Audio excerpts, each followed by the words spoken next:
eto na.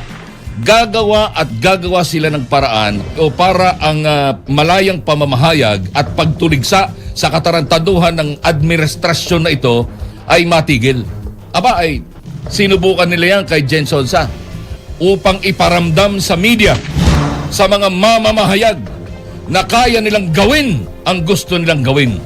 Sa kaso nitong si Franco Mabanta, gagawa at gagawa ng paraan yan sapagkat kailangan nilang umabot ng 2028. Wala silang pakialam kahit ano pa ang gawin ng mga mamamahayag. Hindi nakapagtataka bukas makalawa, baka marinig nyo na lamang bago matapos ang termino ni Baby M ay meron ng martial law. Bakit? Naalala ninyo nun? Is happening right now. Si Marcoleta, inuumpisa na rin nila. Ngayon, biglang-bigla, may lumabas na papel, handwritten, di umano ng isang patay na. At meron daw 500 million na allocation kay Senador Marcoleta. Sino pang susunod? Di ba? Unti-unti na yan. At ang nakakatakot dyan, pag naubos yan, baka yung mga kagaya ko, unti-unti na rin mawawala at unti-unti na rin kulong.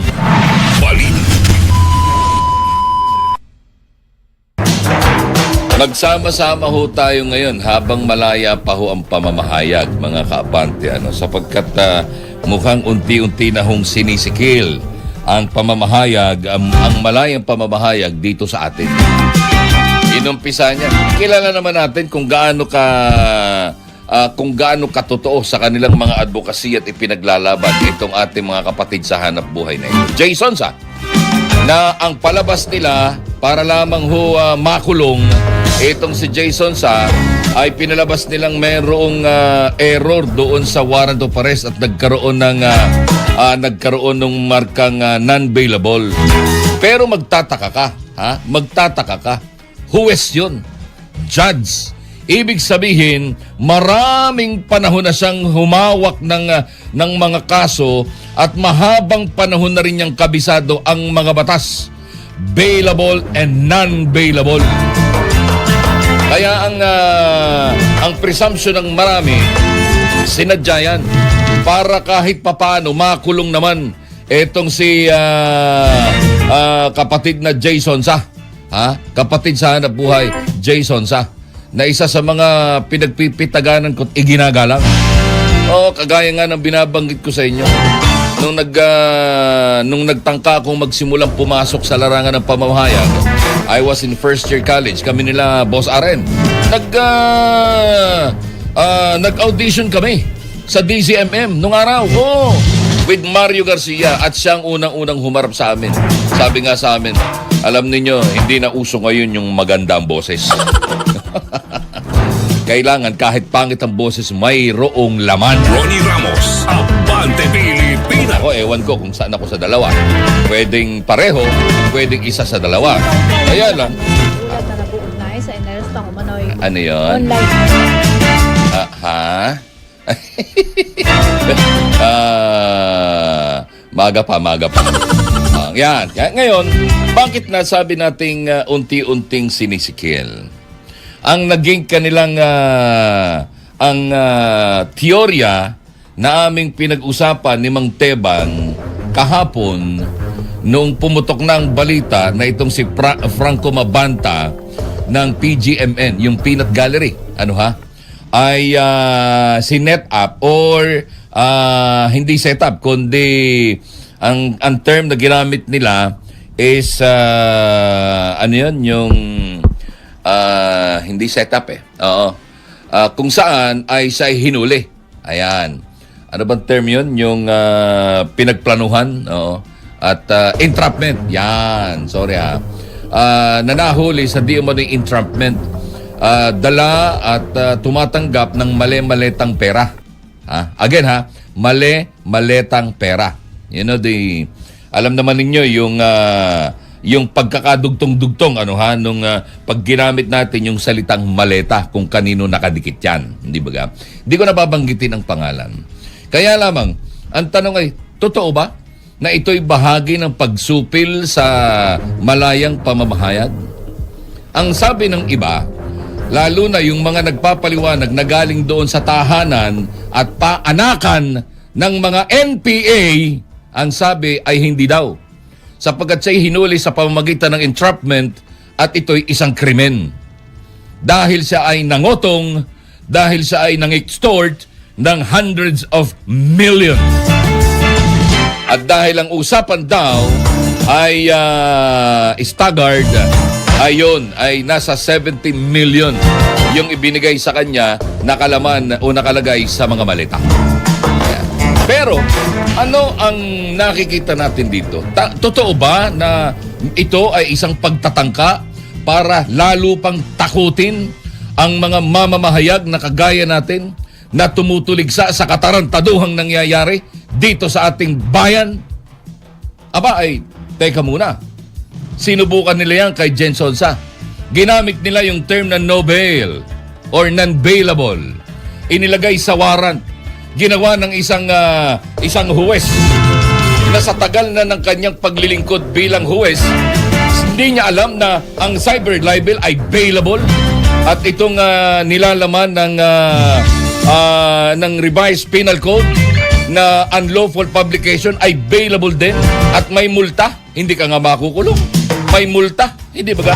Kapag mumultahin ka lamang dyan. Oh. So ngayon, paano mo sasabihin yan ay pagkakamali?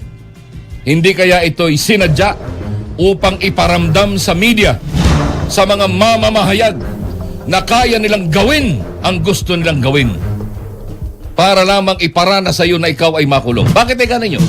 So, sa tagal na sa industriya, hanggang sa nagretiro na, at ngayon nga ay tinatawag ng ex-broadcaster. Hindi ba gan? Itong si Jason Sa. Sasabihin ninyong hindi niya alam kung ano po pwede niyang gawin. Natural. Kapag kasi may warrant of arrest, in fact, malaman pa lamang niya, makumpirma pa lamang niya na mayroon siyang warrant of arrest para hindi siya makulong, po pwede siya magpiyansa. O hindi mangyayari ang gusto ng kanyang mga kalaban, ng mga buwisit na buwisit sa kanyang mga komentaryo. Hindi ba ga? Kaya ginawa ng paraan. Mali ho ere. Pero mas nakakahiya. Pasensya na ho kayo ha. Pasensya na ho kayo. Huwag kayong magagalit. Pero ito'y opinion lang. Sa tingin namin, nakakahiya sa panig ng huwes. Nahaharap ka sa iyong kinasuhan. Nasasabihin mong, I'm sorry. Nagkamali kami. Yun lang yun? Hanggang dun lang ba yun? Hindi ba ga? Supreme Court. Ano? Hanggang dyan lang ba yan? Yun ang tanong. Sa kaso nitong si Franco Mabanta, bakit kung iuugnay ito doon sa pagsupil sa malayang pamamahayag, hindi nila po pwede nang gawin yung ginawa nila kay Jason Sa? Dahil, una, weekdays. Anytime pwede siya magpiyansa. Anong kaso? Yun ang isa pa. Anong ikakaso nila kay Franco Mabanta? Na alam naman natin na ang PGMN ay gamitin natin yung termino ng iba.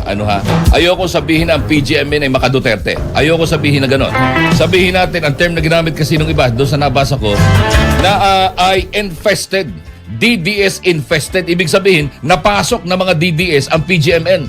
Kaya halos lahat ng mga naririnig natin dito ay puro pagtatanggol, pagpapaliwanag sa katarantaduhang ginagawa nitong administrasyon na ito. Di ba ka? Ngayon, ako nga, tinatawag na akong DDS. Hindi naman ako DDS eh. In fact, sabi ko nga, hindi pa ako nagre-resign bilang loyalista. Well, hindi ko naman kailangan mag-resign. Kanino naman ako magre-resign? Di ba ka? So, ang sinasabi lang natin din eto na, gagawa sila ng paraan para kayo para ang malayang pamamahayag at pagtuligsa sa katarantaduhan ng administrasyon na ito ay matigil. Gagawa ng paraan yan. Sapagkat kailangan nilang umabot ng 2028. Hindi po pwedeng hindi sila aabot ng 2028. Yun ang kailangang mangyari. Wala silang pakialam kahit ano pa ang gawin ng mga mamamahayag na yan. Kahit anong pagtuligsa. At kung masakit na sa tenga, gagawa ng paraan para ito'y kanilang hulihin. Paano mo masasabi Ang sabi ng isang tagapagtanggol ng mga NPA, ano ha? Ang sabi ng isa, hindi yan krimen. Yan ay isang, hindi yan pagsupil sa karapatan o malayang pamamahayag. Yan ay krimen. Pero magtataka ka.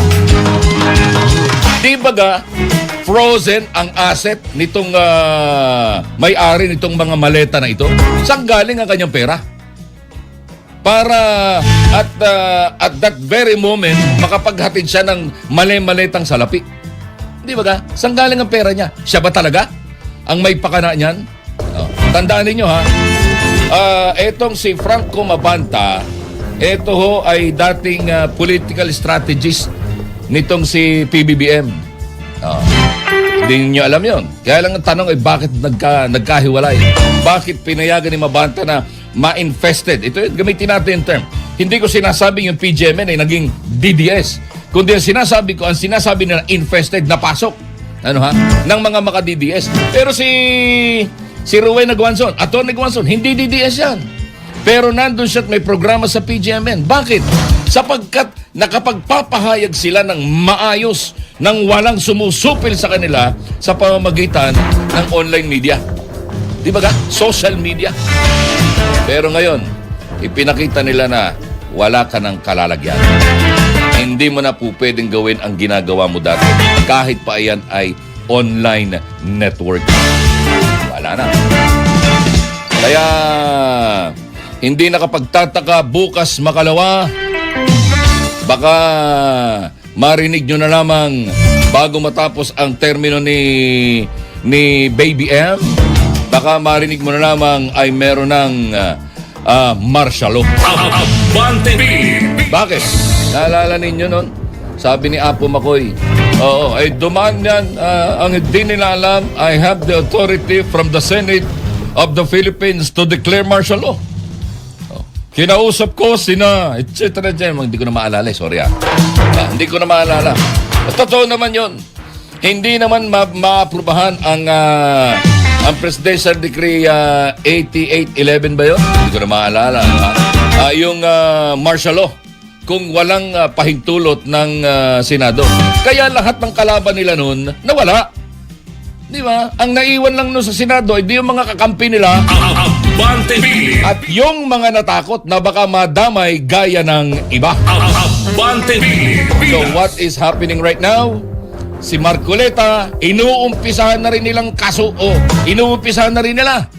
Ngayon, biglang-bigla, may lumabas na papel, handwritten, di umano ng isang patay na.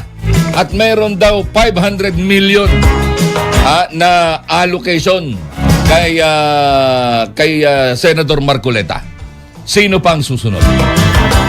Di ba? Unti-unti na yan. At ang nakakatakot dyan, pag naubos yan, baka yung mga kagaya ko, unti-unti na rin mawawala at unti-unti na rin kulong. Balita, impormasyon at balitaktakan.